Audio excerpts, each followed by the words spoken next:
This next recording is going to show you how to start your writing paper with a proper template that I've created. There are a couple of ways you can do this. I have given all of you access to the template. It's actually in your student documents, and under writing documents it's in various locations. For instance, it's in the Outsiders Research Paper folder, and right there it is. It says header template. I've also created a set of instructions for how to use the template, but I'm basically going to walk you through those steps now on how to start a new paper from scratch. But there's the header template. If you wanted to just click on that, make a copy, rename it, you could. But just for future reference, this is handy to know because you'll use it in future years, and it'll be helpful. And most of you probably are familiar with starting a new document or a presentation. But one thing you may not have noticed is you have this option at the bottom called From Template. When you click on that, it will open up all of the templates at Norris that have been created. You'll see here most of them, probably just a few from me. Others, you have public templates. So any template anybody who has a Google address has made, you could have access to that. So sometimes it's fun to look through there and see what templates are available.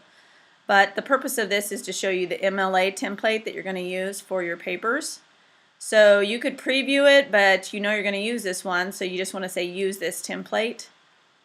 Once you click on that, it's automatically saving a copy into your Google Drive. And you can see here it has all the settings necessary to start your paper. Up here you'll see a copy of MLA template. One of the first things you want to do is change that to the format that we use. So click on it, and you're going to put first your section, your last name after a space, another space, and then what is the writing assignment. This first quarter we're going to call it Writing 1, and then you say OK. Then you're going to change the information here for your first and last name. Then you're going to put Mrs. Cody, your class, English 9, comma, space, and the section. Okay, and then the date should be in military format with the day, the month, and the year spelled out.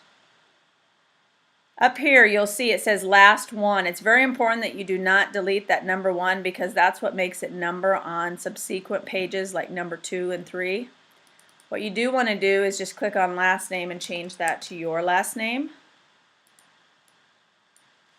And I will just go ahead and change the other thing so you can see what it's supposed to look like. It's very important that you have it exactly the way I'm showing you because you lose a point for every single thing that's wrong. For instance, if you didn't have this comma or you didn't have this space. So attention to details is very important when it comes to MLA format. So you have English 9, and then you're going to put your section again. So I would put 1AB. And then you would put the day, the month, and the year. Today happens to be the 24th of September, and you spell it out. You never abbreviate it. And then you put the year. Just like that, exactly. No commas. It has to be like that. Otherwise you lose a point for every single thing that's wrong. The title of your paper, whatever you decide to title it, it's just important that the correct title is up here. Down here you can title it with whatever you want. And then you just highlight this and start typing. And what you'll notice is that it should be automatically, I'm just putting some gibberish in here to show you that it should be automatically double spaced for you. If you see there, it went to double spacing. I do have an extra space there. You don't want that. Everything should be exactly double spaced. No extra spaces between paragraphs. Now just to show you that it will renumber your page, I'm going to insert a page break here. And voila, it has my last name and page 2. If I insert another page break, so it's important you leave that number there and don't delete it because then you'll have to reinsert a page number.